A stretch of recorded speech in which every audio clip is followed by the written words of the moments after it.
name's Mike, and this is my parkour journey.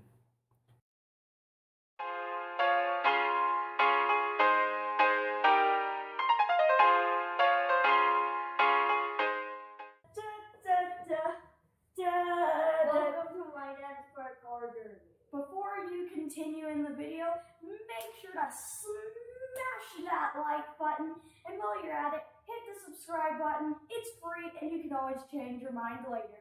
Anyways, enjoy the video!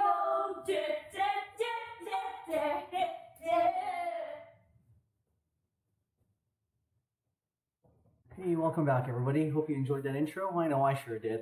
My boys told me they wanted to do the intro after they watched my first video, so who am I to say no to such an awesome request? I wanted to say thanks to all of you who watched my video and to those who subscribed. I received some great comments, and if I can just help one person break into the sport or give them motivation to break that jump, having this channel is absolutely worth it. If you hadn't had a chance to watch my first video, I'll leave a link in the description below. Also, if you'd like to see more of what my kids are doing, check me out on Instagram. It's mostly me filming them doing their stuff, mostly parkour. And also, I just wanted to give a shout out to a local parkour group called Podiboys. Check them out on podiboys.com. They have some real cool videos, blogs, and merch, like this glitch t-shirt that I'm wearing.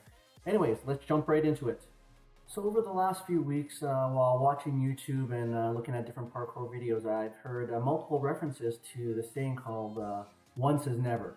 And it got me thinking that even though I broke this jump a couple weeks ago, do I really have it in the bag? And I really don't. I really need to start really ingraining the movement to make sure that I can hit the jump, and just make sure that I don't lose confidence in doing that jump, so I can get that jump as much as I can. Also, back then I never really did stick the landing, so that's definitely something I want to work towards, but I still want more. So while I'm training and doing that jump and trying to stick it, I was wondering, what can I do to take it to the next level? Because sometimes doing single moves or single skills, while awesome and fulfilling, you want more. But how do you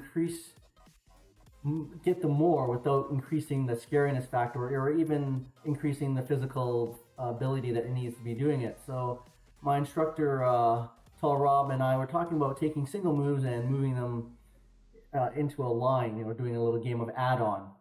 This is what I did in my first line in that video when I was kind of showing you where I was at. So my first add-on from this gap jump was just to add a simple transition step to it.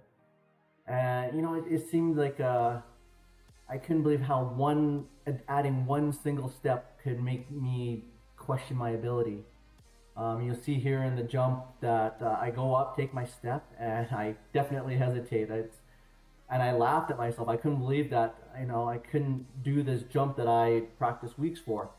And so now I really had to train my body and my brain to say, what, I can do this specific jump.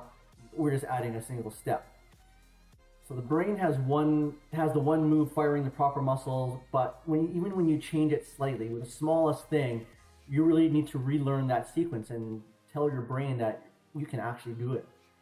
And you can't take any steps for granted. Like the single walk up, for the first few times I kind of just walked up, didn't even think about where I was taking off from. But you really have to concentrate on every single step. Don't skip ahead, don't look ahead to the actual bigger jump. You need to focus on the movement and then quickly shift gears to the next target.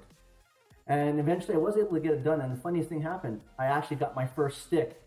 Unfortunately, it was my only stick of my practice training session since then, but I will continue training it and continuing to add on. I got so excited that I got the stick and got the add-on, I actually moved forward to planning another step, which I'm, it's good to know where I'm going to be headed to, but definitely need to keep practicing my one-step stick and then adding on, and then hopefully create, be it a couple of weeks or a couple of months, have a real cool line out of it. So these mental challenges, breaking the jump, they're a bit of a grind sometimes. They're great to train, to try to push yourselves, but once in a while, or you need to train things that are just fun, things you want to do. So I've always enjoyed watching videos of the tricking and the flipping, and it's on my bucket list to actually be able to flip on the ground, not just into an airbag. And just this past Christmas, I was finally able to get over the fear of doing a backflip into an airbag. So I was really happy about that. But then I'm like, what's the simplest flip to take out of the airbag and onto the ground, and entered my side flip challenge. So we started with what I knew, or what I thought I knew about the side flip already, and worked from there. Once we got into more of the theory of the actual movement involved, I realized that the setup for it, the moving into the flip, the side flip, is really similar to a volleyball attack. So the only real difference was I was facing sideways rather than going forward, like when I was hitting a volleyball.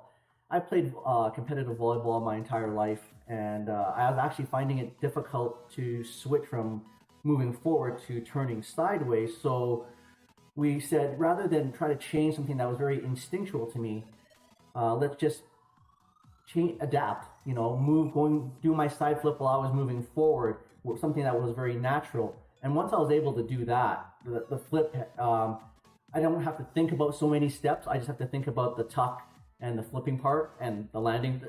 I guess there was a lot to think about, but taking some of that simple stuff and making it more instinctual was a really good piece of advice that Colin gave me, another great instructor here at Breathe Parkour. And once we made that change, I was definitely more comfortable and definitely feeling like I'm closer to taking it to the ground. So that was a great piece of advice that I can offer to anyone, is if you're doing some other sports, doing some other things that you feel very natural with, incorporate that into your movements or into your thinking of how to set up. And the last challenge that I'm working on right now is doing catbacks to a precision landing, but doing it at height. I'm able to do, if I can do a precision landing where it's fairly low to the ground, I'm feeling pretty confident with it, but definitely want to take that to a height precision landing, to either a ledge or a small platform. I kind of got this challenge because just before Christmas, I was able to break through with a gap jump where I did a catback over to me, a very large gap, and I was able to hit it. And I've been wanting to do that skill for a long time. And I was really wanting to go back to the gym and actually do a proper precision landing from there. But unfortunately, that gym location closed down with all the things that are happening here with COVID. So luckily for me, that gym still has one location open. So we were able to recreate a catback to precision landing. It's a little more physically challenging, not just because of the height, but because it's a physically harder challenge. I have to do a little more jump involved in it. But the one thing when I was learning to do this new skill, I realized in my 4 years of doing parkour, I had developed a lot of bad habits. I never really learned the proper technique to do a catback.